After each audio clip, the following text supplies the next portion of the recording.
नमस्कार, स्वागत है आप सबका दिन भर की तमाम बड़ी और अहम खबरों के साथ मैं हूं कवींद्र। शुरुआत हेडलाइन से। पंजाब में 10 साल बाद कांग्रेस की सरकार, कैप्टन अमरिंदर सिंह दूसरी बार बने मुख्यमंत्री। कैबिनेट में नवजोत सिंह सिद्धू और मनप्रीत बादल समेत 9 मंत्री।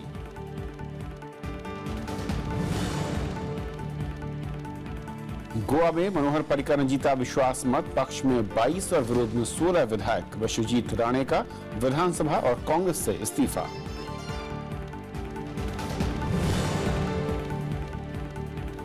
गेहूं पर आयात शुल्क हटाने का राज्यसभा में विरोध, फैसला वापस लेने की मांग। सरकार ने कहा बढ़ाया गया न्यूनतम समर्थन मूल्य।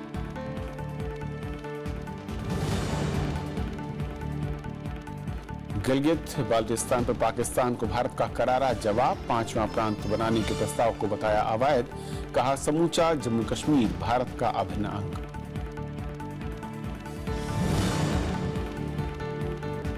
यात्रा प्रतिबंध आदेश पर अमेरिकी राष्ट्रपति को फिर झटका, मैरीलैंड और हवाई कोर्ट ने लगाई रोक। आदेश को बताया मानवाधिकारों का उल्लंघन। और आइए देखते हैं पहली खबर।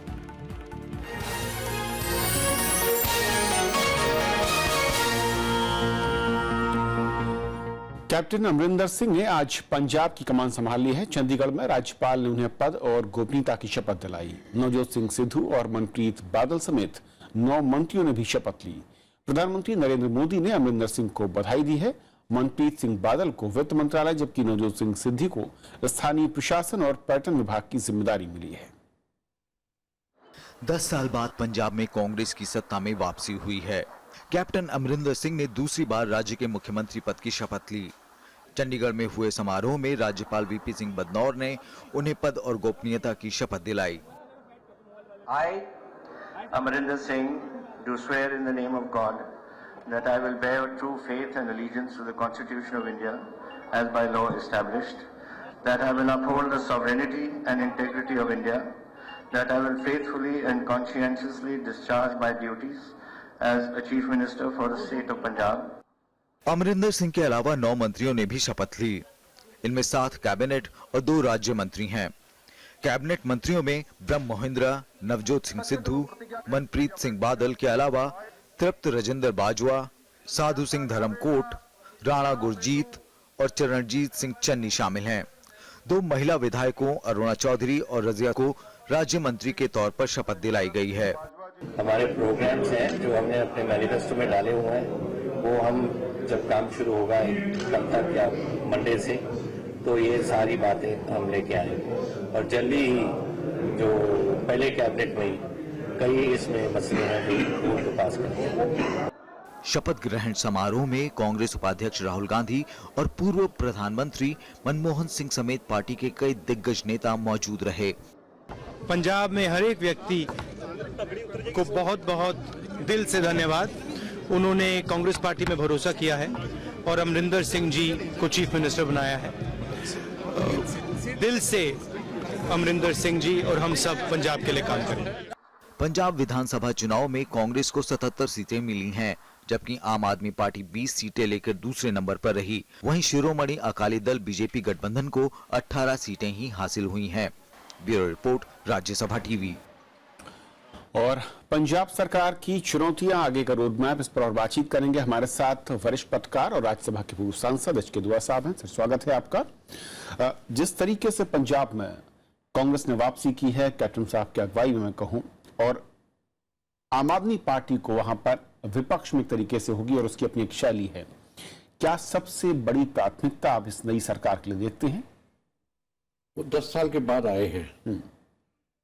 जो पहले जब उनकी सरकार थी उसके बाद नहीं कर पाए, एक तो उनकी ये होगी कि उनको प्रायोरिटी दी जाए जो नहीं कर पाए उस वक्त। लेकिन उनका जो एक मसला बहुत ज्यादा पंजाब में सीरियस हो गया, मेरे ख्याल उसको वो प्रायोरिटी देंगे, ड्रग्स का। और वो पब्लिक इशू हो गया है।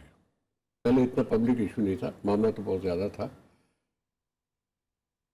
ओपीएम का, दूसरी ड्रग्स जो बाहर से भी आती हैं, मिलजुल के पंजाब में अनएम्प्लॉयमेंट बढ़ी है, तो यंगस्टर्स जो बोर होते हैं वो फिर बॉर्डर में ड्रग्स के साथ जरा आदत पड़ जाती है, फिर छूटती है नहीं है। तो पंजाब जैसी बॉर्डर स्टेट में ड्रग्स इतना सीरियस प्रॉब्लम हो गया, सिक्योरिटी क्वेश्चन भी है। ड्रग्स और टेररिज्म का सवाल होता है, ड्रग्स से मिलिटेंसी का सवाल होता है, उठता है, जोड़ होता है। तो उसमें सबसे ज्यादा वो करेंगे। सेकेंड,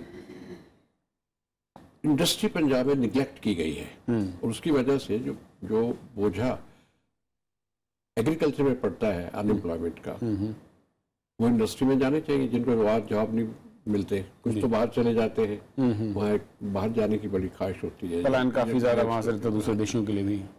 पासपोर्ट्स की लाइनें जलंधर ऑफिस में सबसे ज्यादा कैसे लगती हैं? बहुत लंबी होती है और वहाँ पे जो पासपोर्ट बनवाते हैं या वीजा बनवाते हैं, उनकी भी दुकानें बहुत स्टॉल बहुत ज्यादा है बहुत ज्यादा। जी।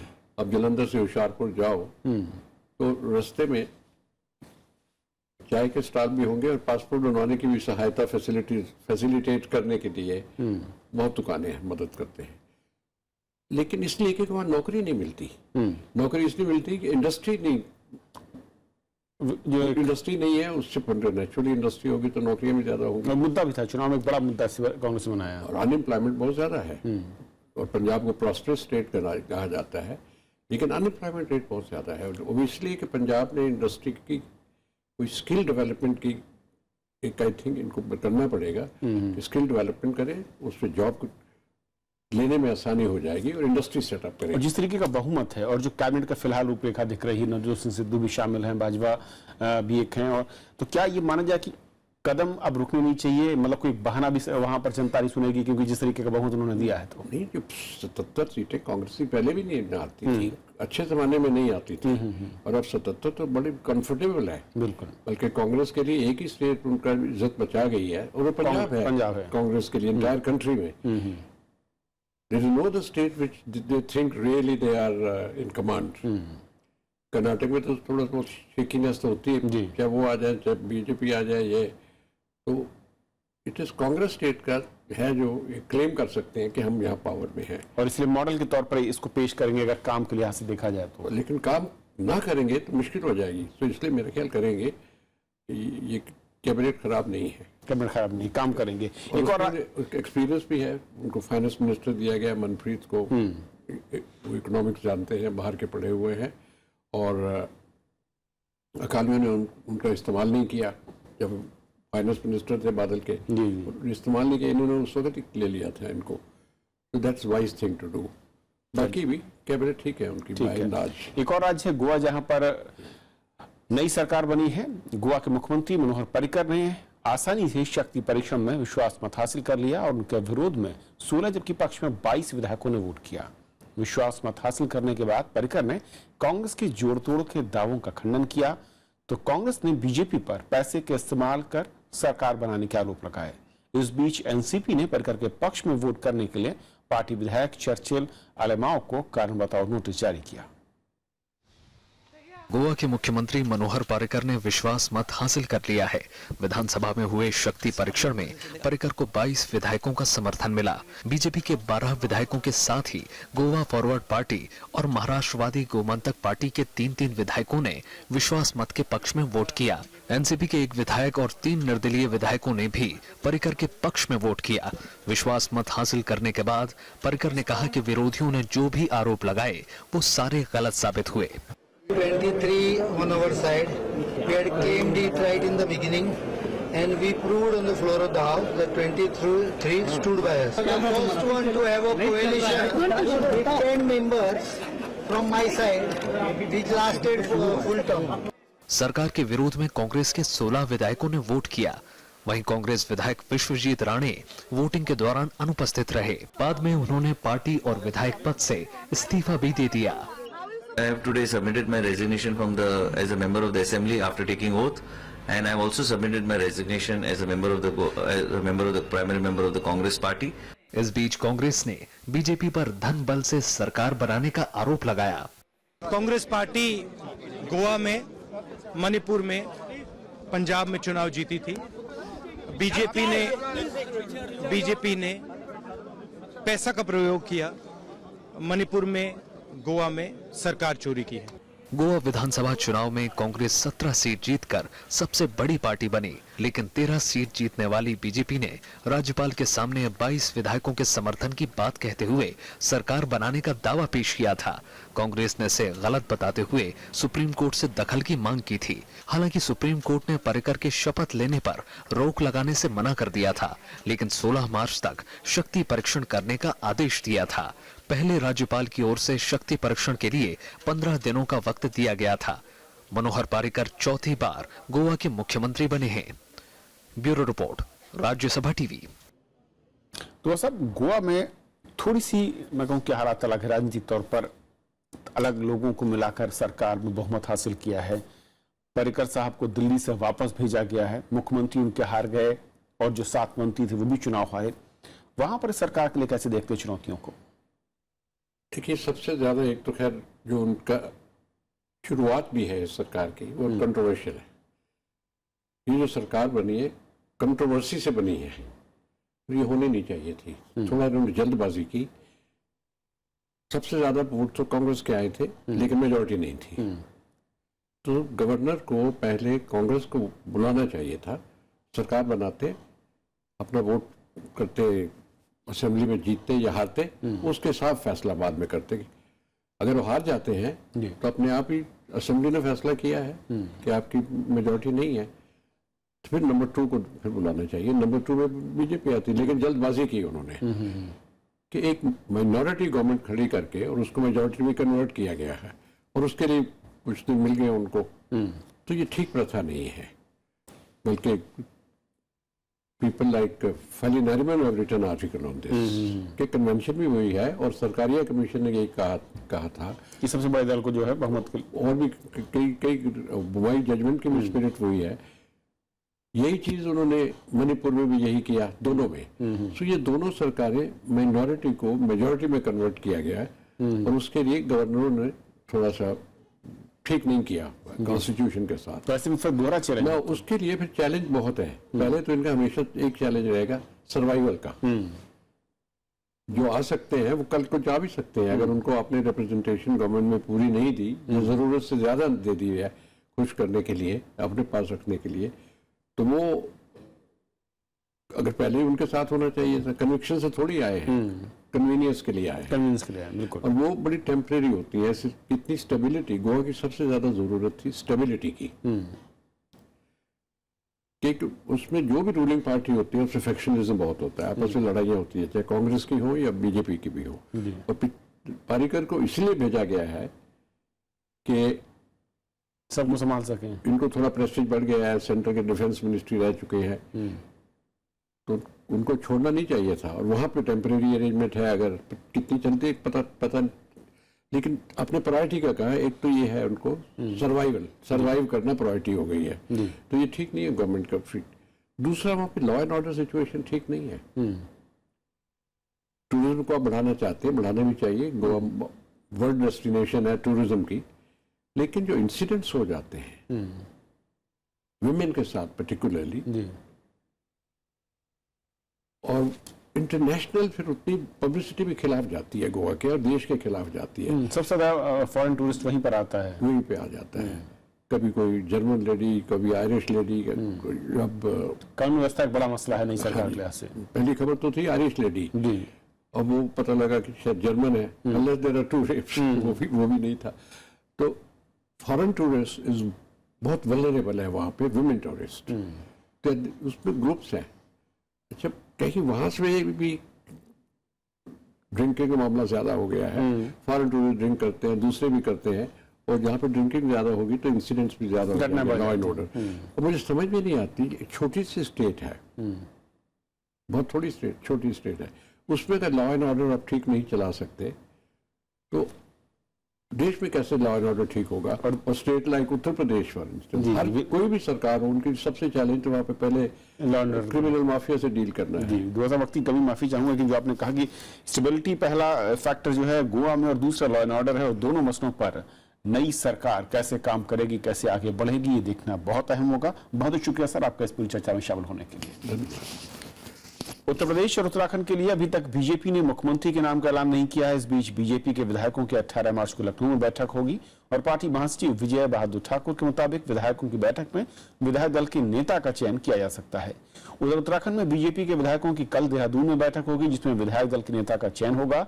तो उत्तराखंड में नई सरकार का शपथ ग्रहण 18 मार्च को 3 बजे होना तय हुआ है। दिल्ली में राष्ट्रीय अध्यक्ष अमित शाह से मुलाकात के बाद उत्तराखंड के प्रदेश अध्यक्ष अजय भट्ट ने ये जानकारी दी। 17 तारीख को 3 बजे हमारे विधानमंडल दल की बैठक देहरादून में होगी और सभी विधायकों को हमने देहरादून में बुला लिया है और परसों 3 बजे उत्तराखंड के माननीय मुख्यमंत्री जिनका भी चयन होगा वो शपथ लेंगे। चुनाव आयोग का मानना है कि इलेक्ट्रॉनिक वोटिंग मशीन से छेड़छाड़ करना मुमकिन नहीं है। ईवीएम मशीनों में गड़बड़ी को लेकर आयोग ने बीएसपी प्रमुख मायावती और दिल्ली के मुख्यमंत्री अरविंद केजरीवाल के दावों को खारिज किया है। उत्तर प्रदेश और पंजाब के नतीजों के आधार पर इन दोनों नेताओं ने ईवीएम की विश्वसनीयता पर सवाल खड़े किए थे।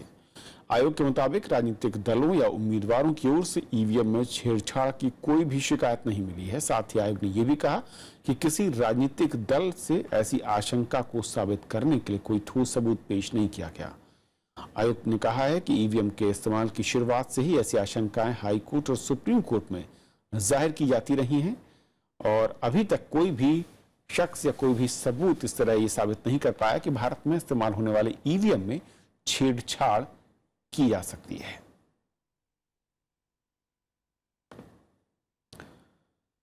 राज्यसभा में शून्यकाल में गेहूं पर आयात शुल्क हटाने का मुद्दा उठा। जेडीयू सांसद शरद यादव ने इस मुद्दे को उठाते हुए किसानों की तरफ सरकार का ध्यान दिलाया। विपक्ष ने सरकार से गेहूं के आयात को शुल्क मुक्त किए जाने के फैसले को वापस लेने और किसानों को वाजिब दाम देने की मांग की। सरकार ने इस मामले में उचित कार्रवाई का भरोसा दिया। सदन में गुरुवार को किसानों की स्थिति पर चिंता जताई गई। जेडीयू सांसद शरद यादव ने शून्यकाल के दौरान ये मुद्दा उठाया जिस पर कई सांसदों ने उनका समर्थन किया। उन्होंने नियम 267 के तहत कार्य स्थगन प्रस्ताव दिया था जिसे आसन की ओर से शून्यकाल में उठाए जाने वाले विषय के तहत अनुमति दी गई। गेहूं के आयात को शुल्क मुक्त किए जाने पर सवाल उठाते हुए उन्होंने कहा कि सरकार के इस फैसले से किसान को हताशा में बाजार में औने पौने दाम पर गेहूं बेचना पड़ेगा। उन्होंने सरकार से तत्काल इस मामले में दखल देने की मांग की। एक बात मैं कहना चाहता हूं कि प्रोक्योरमेंट जो है वो सीमित जगह होता है, वो पूरे देश में नहीं होता। इसके चलते देश भर में जो है वो डिस्ट्रेस सेल बड़े पैमाने पर होने वाला। सीपीएम सांसद सीताराम येचुरी और समाजवादी पार्टी सांसद रामगोपाल यादव ने भी इस मामले पर चिंता जताई। साथ ही गेहूं के आयात पर रोक लगाने और किसानों को उचित मूल्य देकर उन्हें प्रोत्साहित करने की मांग की। They are importing from outside at a higher price, giving our farmer less than the MSP. I think this. Now listen, sir, 1 minute. You can discuss it in the farmer suicide. general farmer suicide. किसान आत्महत्या कर रहा है, ये गलत policies की वजह से। इसको चेंज करे गवर्नमेंट, यहाँ इसको प्रोत्साहन दे, यहाँ जो उत्पादन हो। केंद्रीय मंत्री एम वेंकैया नायडू ने सरकार का बचाव किया। उन्होंने नोटिस देकर इस मामले पर चर्चा की बात कही।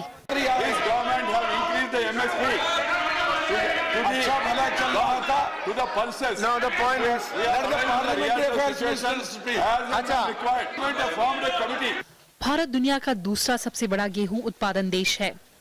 पिछले साल बाजार में गेहूं के बेतहाशा बढ़े दामों के मद्देनजर सरकार ने गेहूं पर लगे 25% आयात शुल्क को सितंबर 2016 में घटाकर 10% कर दिया था।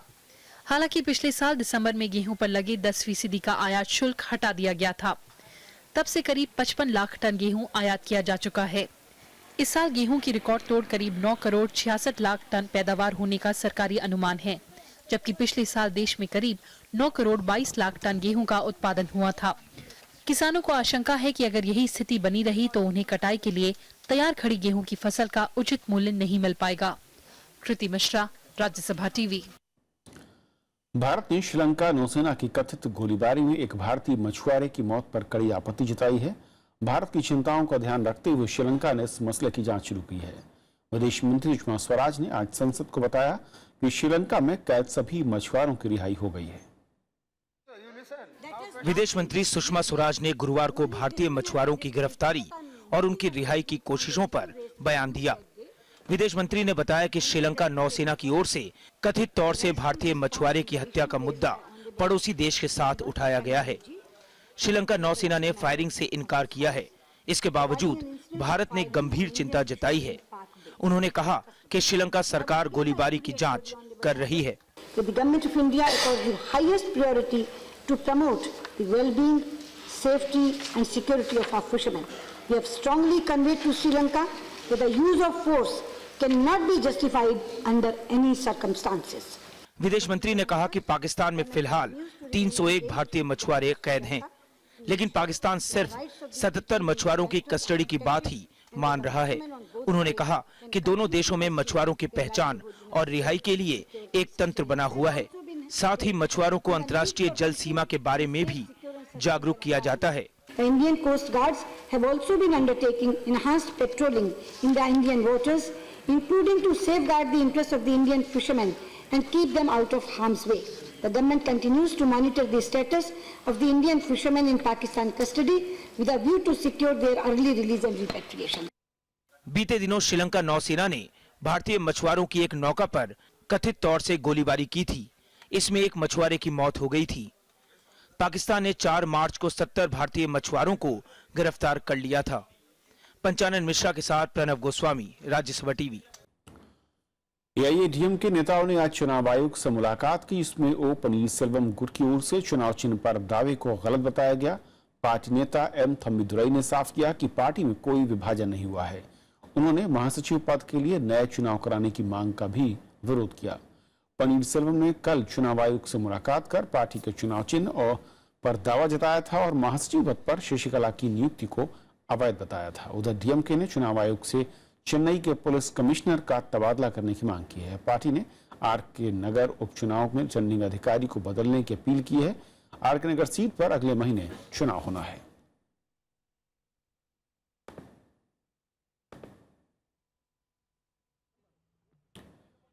तमिलनाडु विधानसभा में आज अगले वित्त वर्ष का बजट पेश किया गया, जिसमें कोई नया कर नहीं लगाया गया है। किसी नई योजना का ऐलान भी नहीं किया गया है। वित्त मंत्री डी जयकुमार ने बताया कि राज्य की अर्थव्यवस्था धीरे धीरे रफ्तार पकड़ रही है। राज्य सरकार ने 1,75,000 करोड़ रुपए से अधिक के खर्च का प्रस्ताव रखा। उसकी आय करीब 1,60,000 करोड़ रुपए रहेगी। बजट में गर्भवती महिलाओं को की मदद को बढ़ाकर 18,000 रुपए करने का प्रस्ताव है। मुफ्त धोती और साड़ी स्कीम के लिए 490 करोड़ रुपए, तो वहीं अम्मा के नाम से शुरू हुई योजनाओं को जारी रखने की घोषणा की गई। देश भर के अलग अलग इलाकों में आज केंद्रीय कर्मचारी हड़ताल पर रहे। कर्मचारी की सूत्री मांगों को लेकर हड़ताल पर हैं। कर्मचारी संघों ने दावा किया है कि अलग अलग विभागों के करीब 12 लाख कर्मचारियों ने इसमें हिस्सा लिया। कर्मचारी केंद्र सरकार की नीतियों को लेकर नाराज हैं। इनका मानना है कि सरकार कर्मचारी विरोधी नीतियों को लागू करने में जुटी है। हड़ताल में आयकर विभाग, डाक विभाग के अलावा एक्साइज और कस्टम विभाग, survey of India, central ground water board के कर्मचारी शामिल हुए।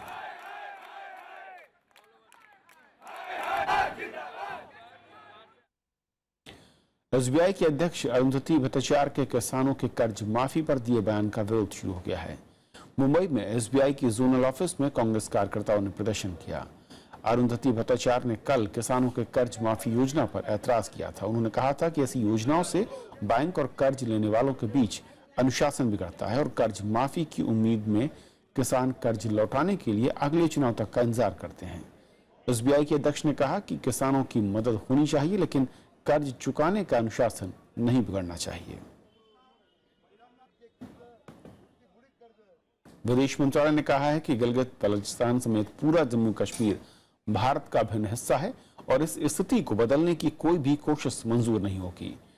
यह बयान उन खबरों के बाद सामने आया है जिसमें कहा गया कि पाकिस्तान पाक अधिकृत कश्मीर के गिलगित बल्चिस्तान क्षेत्र को 5वां प्रांत बनाने की तैयारी कर रहा है और सरताज अजीज की अध्यक्षता में बनी समिति ने इस बारे में प्रस्ताव दिया है।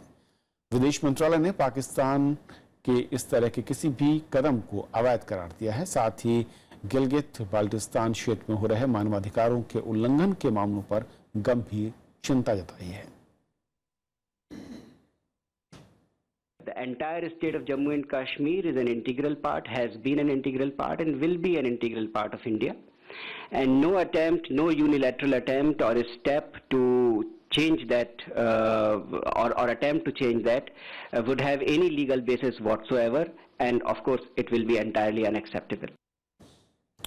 पाकिस्तान में करीब 2 दशक के बाद जनगणना शुरू हुई है। पाकिस्तान में हर 10 साल में जनगणना कराना जरूरी है, लेकिन राजनीतिक अस्थिरता, सर्वसम्मति की कमी और लंबे चलने वाले सैन्य अभियानों की वजह से उसमें देरी हुई है। पहली बार ट्रांसजेंडर की गिनती भी होगी। जनगणना 2 चरणों में होगी। पहला चरण कल से शुरू होगा और दूसरा 25 अप्रैल से।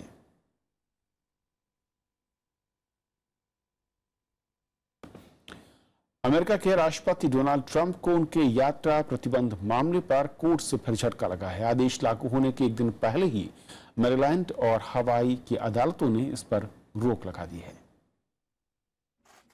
अमेरिका के राष्ट्रपति डोनाल्ड ट्रंप के संशोधित यात्रा बैन के प्रभावी होने से कुछ घंटे पहले इस पर रोक लगा दी गई। हवाई कोर्ट का कहना है कि संशोधन के बाद भी आदेश भेदभावपूर्ण है। ये अमेरिका की लोकतांत्रिक और मानवाधिकार मूल्यों के खिलाफ है। We felt compelled to assure that we will not tolerate discrimination on the basis of national origin or religion, because that truly goes against the very essence of what makes Hawaii a very special place. अमेरिकी राष्ट्रपति Trump 6 मुस्लिम बहुल देशों के लोगों के America में दाखिल होने पर 90 दिन की पाबंदी लगाना चाहते हैं। साथ ही शरणार्थियों पर भी 120 दिन के लिए प्रतिबंध लगाना चाहते हैं। ये आदेश गुरुवार रात से लागू होना था। इससे पहले जनवरी में भी राष्ट्रपति ट्रंप के इसी तरह के आदेश पर कोर्ट ने रोक लगा दी थी। Bureau report, Rajya Sabha TV. तो खबरों के इस बुलेटिन में फिलहाल इतना ही। नमस्कार।